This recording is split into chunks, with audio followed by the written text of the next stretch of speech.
You are watching Access LaPorte County, Channel 97. Coming up next is the February 8th, 2023 meeting of the LaPorte County Sheriff Merit Commission. You can find more information for this meeting by visiting www.accesslaportecounty.org. Good afternoon, everyone. I'd like to welcome you to the February meeting of the LaPorte County Sheriff's Merit Board. If you'd please rise for the pledge. Mr. Schooley.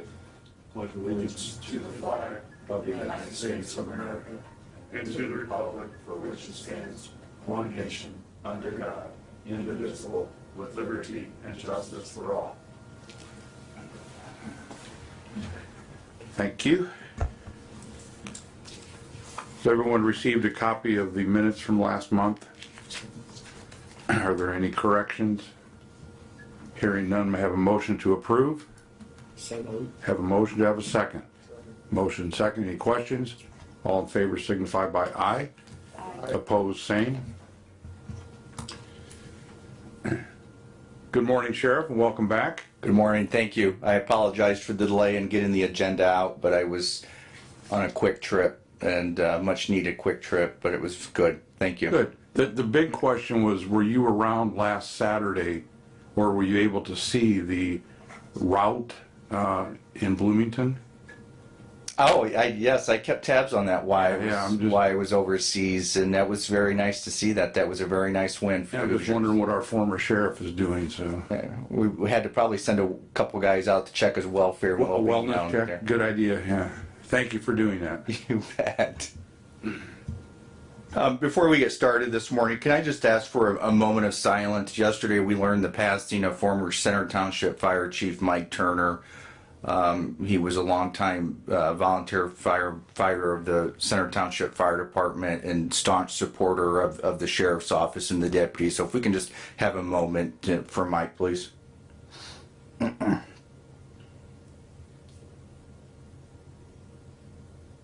Thank you.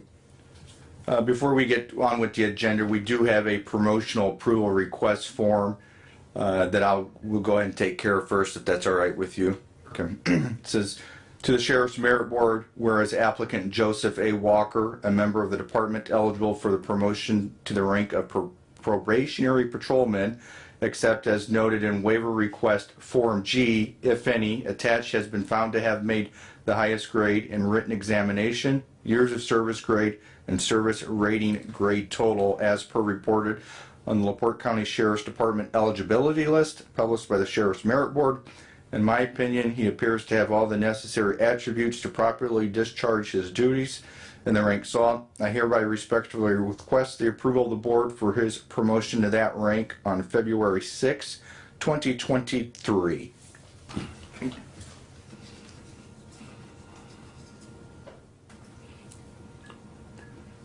Thank you, Sheriff. Hearing said, do we have a motion to approve? So moved. Have a motion to approve. Do we have a second? Second. Have a motion second. Any questions? All in favor signify by aye. Aye. Opposed, same. Thank you very much. Thank you. Now we'll go ahead and start with the agenda that we've got this morning. Our calls for service between December and January increased. Total calls increased 12% from 1,904 to 2,102. Crash reports stayed the same, of the 102 reports to 102 reports. Citations increased 43% from 494 to 706. Car gear crashes decreased from 26 to 23. Disabled vehicles increased 12% from 104 to 116. Days and afternoons again saw slight decreases in their call volume, 7% and 12% respectively, but the midnights saw another slight increase by 9%, which is kind of odd, especially this time of year. Usually midnights is slow, and for the last 2 months I reported they've been seeing the increase in calls for service. Administrative Assistant Becky Popwell has begun the 2022 annual report.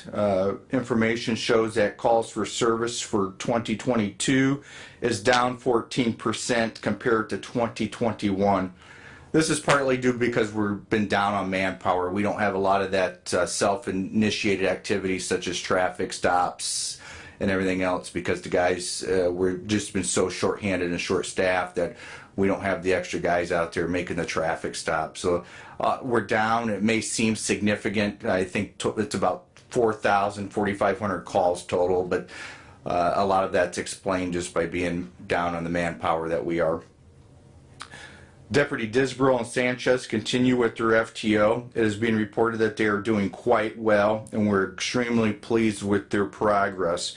We received some information over the weekend that Deputy Disbrow, I think, is on target to be done with FTO. I believe it's March 11th, in which he'll go out by himself. And Deputy Sanchez, who will follow shortly thereafter, that he was a little delayed at the very beginning because he was out about a week's time for sickness. So he's just got a little catching up to do because of that.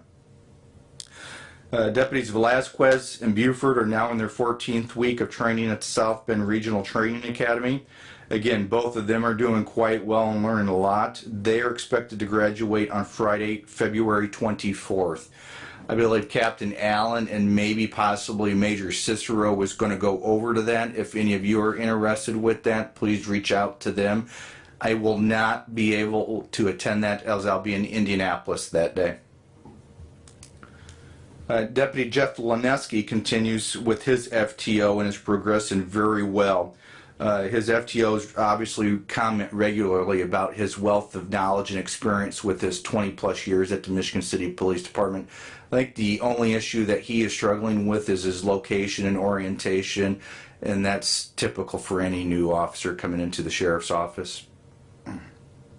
New hires Pablo Pesa and Joe Walker and Patrick Weedle will begin their employment with the sheriff's office.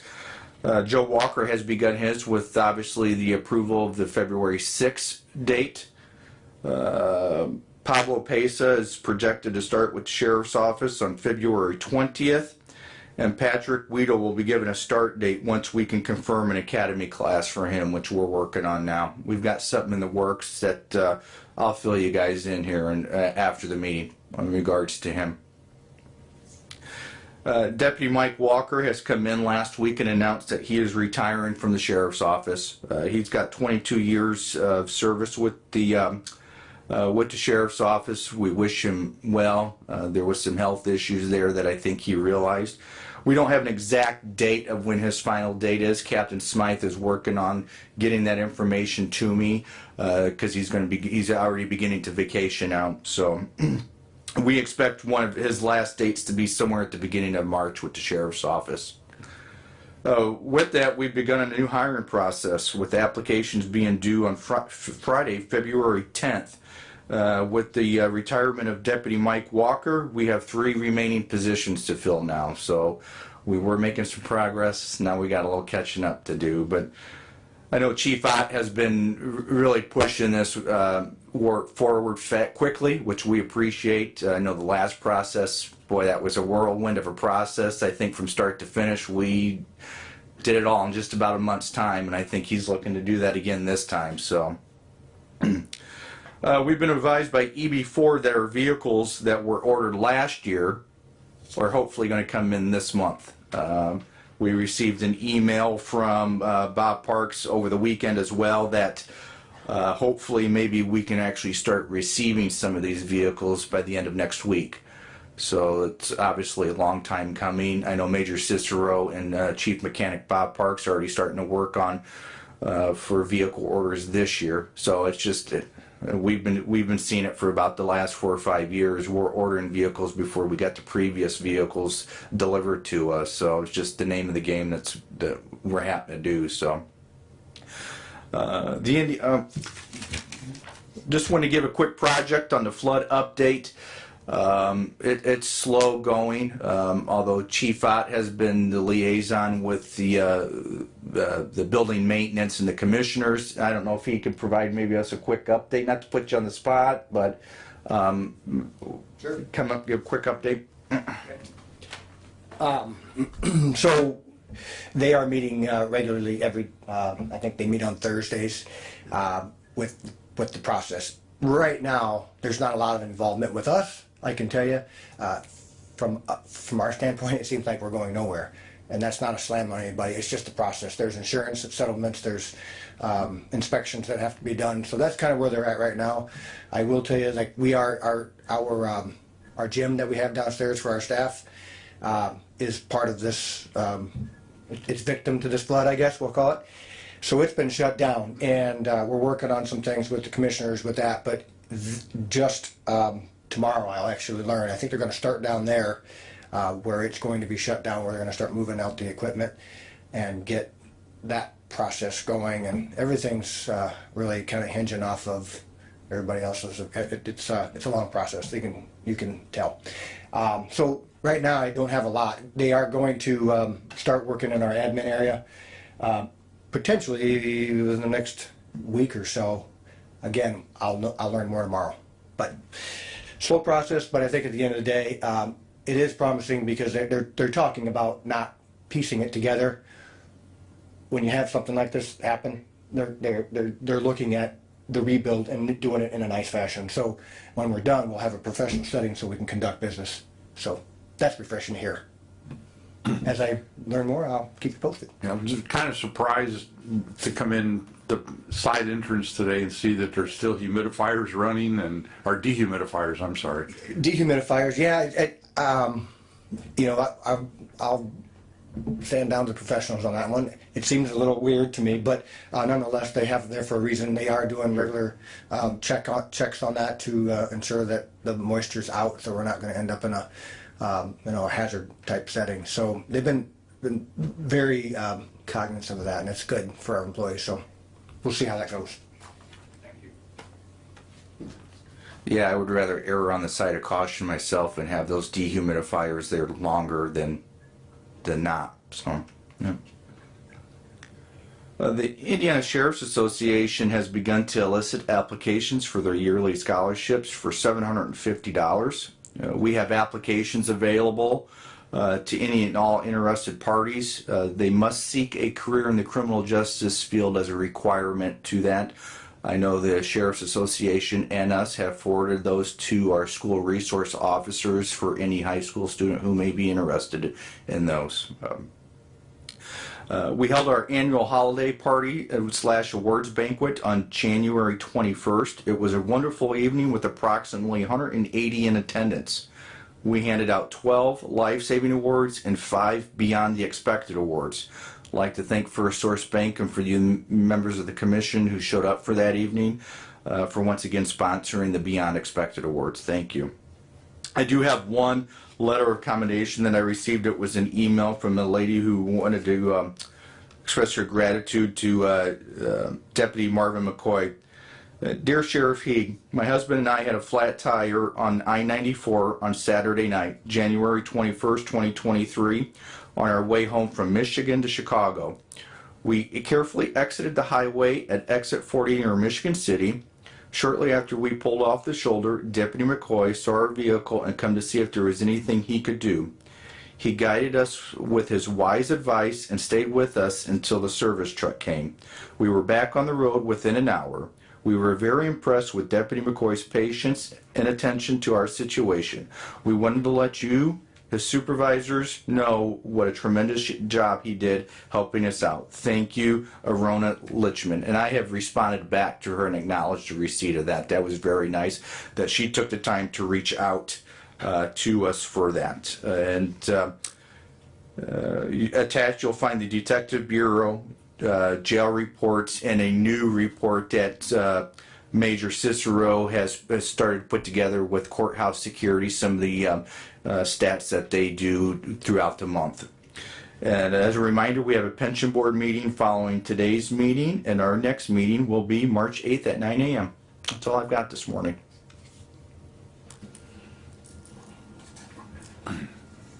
Thank you, sir. Are there any comments from the, don't be coming in here taking our people out of here. Any comments from the floor? To the sheriff's point, we talked about our new process. Applications are due in by the end of the week. Captain Allen and I sat down and kind of went through tentatively. So I'm trying to be respectful for your guys' schedule. I cannot tell you how appreciative we are. We just went through a process and we did things rather quickly, and you guys were great. So thank you for that. But with that being said, we're going to ask for, we're going to try to do kind of similar to that. It seemed to work well for the applicant as well as for everybody, and we obviously want to be fully staffed, and it's a competitive world right now when we see a quality candidate and we recognize that, and then so we want to get through our process so we have first opportunity to get them, right? So I can tell you right now, March 24th is a Friday, I believe, if somebody has a calendar. Can you verify that? I believe it's... That's correct. Is it? Okay. And I don't have the exact number of applicants that we're going to have in, but that's tentatively. And that's more for you guys, so you can kind of plan for if it works for you guys, look at your schedule. If it doesn't, let us know or let me know, and I will work with it. But that's kind of what we're anticipating at a merit board interviews for the final process, I guess. Have you by chance set a date to do the agility and testing? We have, and you know what? I Have not. intended to bring that, but I can let you know because I know you like to attend that. Well, I just want to open it up to all the board members. It's very interesting to see what we've got, kind of get a feel for quality that we've got coming in and that. So that's, if you can, just let me know. I'll get it out to everybody. Yeah, I will. I want to say it's February 20th, but don't quote me. I will let you know. I've got it in ink. There you go. Test my memory. I don't know if that's not very good. So that's kind of what we're looking at. Please let me know if it doesn't work. We'll work with your schedules as well, but that gives us about a month and a half or so to get this process done. So Perfect. No, I agree wholeheartedly that with the competitiveness that's out there, I mean, the sooner we can get the process run through and at least offer them a tentative, employment. Of course, there's still a couple phases that have to be taken care of, but I applaud you for your efforts and getting this done. what we did, because the unknowns are what drives people's minds to go other directions. And so at the end of this week, those applicants that we are going to reach out to then invite them to come for the physical, the written, and the process, I think we're going to lay out the dates that we have. So when I hear back from you, if you guys are good with them, I can tell them, like, here's this date, here's that date, here's this date. Give a milestone, something to look forward to.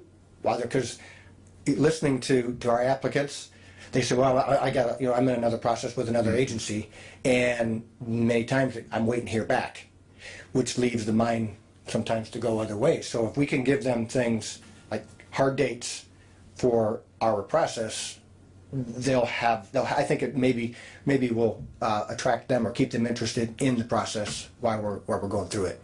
I don't know, just trying to think outside the box, because that's really the world we're in right now. Every agency is getting creative, and hats off to them, really. I mean, so we just need to be more creative.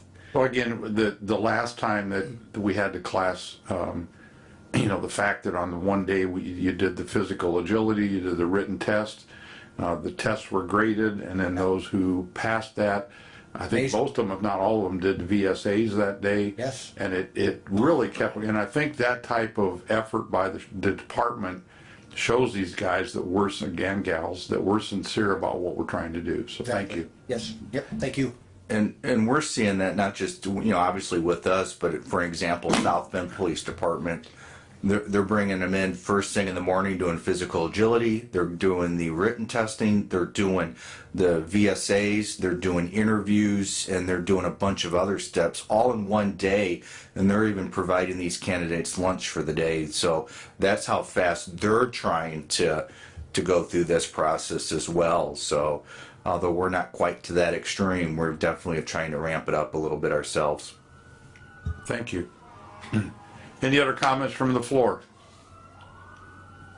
Comments from the floor? Hearing none, comments from the floor are closed. Comments from the board? Jim? Ms. Mock? Jim?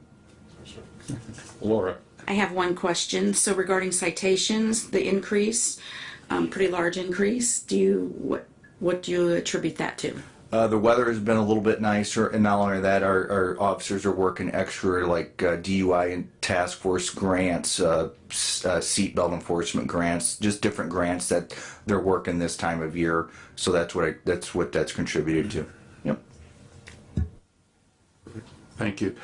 I just want to expound, if I can, a little bit on the awards party or banquet or whatever it was that the sheriff hosted on the 21st. We continued with our quest to continue to give the Beyond the Expected award. This year we did 5 of them, which is more than we've ever done before, but I want to thank the rank and file for providing some of the documentation to us. When we get stuff that has some merit to it, we want to make sure that we recognize those. And the 5 that got the awards were Deputy Sweet, Deputy Samuelson, Deputy Smith, Deputy Wells, and Deputy Roby. Again, there's no way that we could have eliminated any of these from that list with the documentation that we had. So again, thank you for those who submitted that. It was kind of nice to see it. We've struggled in the past, so let's hope that it continues that way. I also want to shout out some special thanks. One thing we do with this award is we give away a very nice crystal award that, as you alluded to, is sponsored by First Source Bank and Andy Fox, who's been with us since day one on this. And then we also give the deputy a gift certificate to a LaPorte County restaurant. And with 5 of them, I've never had a problem in the past going, and I thought, well, we got 5 of them, what are we going to do?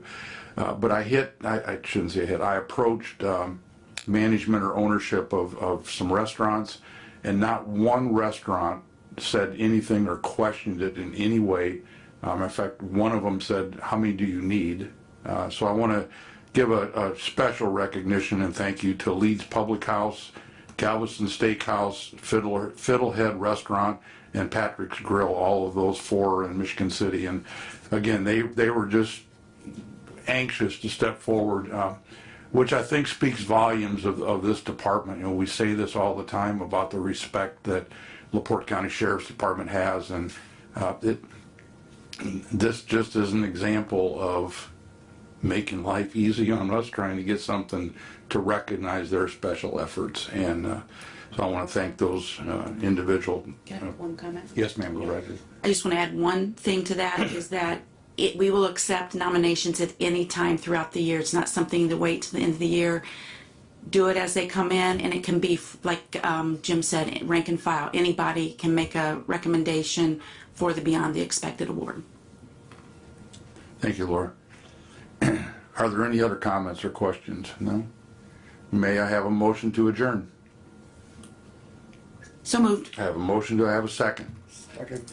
Motion and seconded. All in favor signify by aye. Aye. Opposed, same. Meeting adjourned 9:25 a.m. Thank you.